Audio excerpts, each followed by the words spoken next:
రామచంద్ర పుష్కరిణి మార్గంలో శ్రీ కన్యకా పరమేశ్వరి వేంచేపు మండపాన్ని ప్రారంభించారు. ఈ కార్యక్రమంలో మాజీ MP TG Venkatesh, MLA RN Srinivasulu పాల్గొన్నారు. ఈ సందర్భంగా అమ్మవారికి ప్రత్యేక పూజలు నిర్వహించారు. అనంతరం పార్కింగ్ షెడ్ నిర్మాణానికి భూమి పూజ చేశారు. ఈ ప్రారంభోత్సవంలో పాల్గొనడం సంతోషంగా ఉందని ఎమ్మెల్యే తెలిపారు. ఆర్య వైశ్యులు ఐక్యంగా ఉండి అమ్మవారి వేంచేపు మండపం నిర్మించారని తెలిపారు.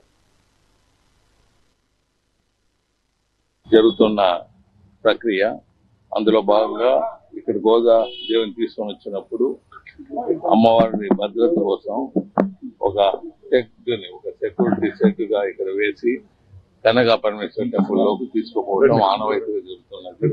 ఈ ఆనవాయితీ కొనసాగించాలంటే ఈ ప్రాపర్టీస్ జాగ్రత్తగా కాపాడాలి. అందులో భాగంగా అక్కడ ఒక బిల్డింగ్ కట్టారు.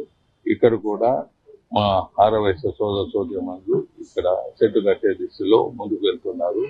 ఒకవేళ షెడ్ అయినా పర్మనెంట్ బిల్డింగ్ అయినా ఏదో ఒకటి కార్యక్రమం ఇక్కడ పునాది వేయటం జరిగింది. మన ఎమ్మెల్యే శ్రీనివాసులు గారు వచ్చారు. వారి బ్లెస్సింగ్స్ లో కార్యక్రమాలు చక్కగా జరుగుతున్నాయి. వారికి ధన్యవాదాలు తెలియజేస్తున్నాను. గోపి గారు, సుబ్బరాజు గారు, నరసింహులు గారు, మరి మిగతా కమిటీ మెంబర్లు అందరి సహకారంతో ఈ ప్రాజెక్ట్ ముందుకు పోతున్నది. సో వారి బ్లెస్సింగ్స్, ఎమ్మెల్యే గారి బ్లెస్సింగ్స్ అన్నదా ఉన్నందుకు వారికి మనసావారితో ధన్యవాదాలు.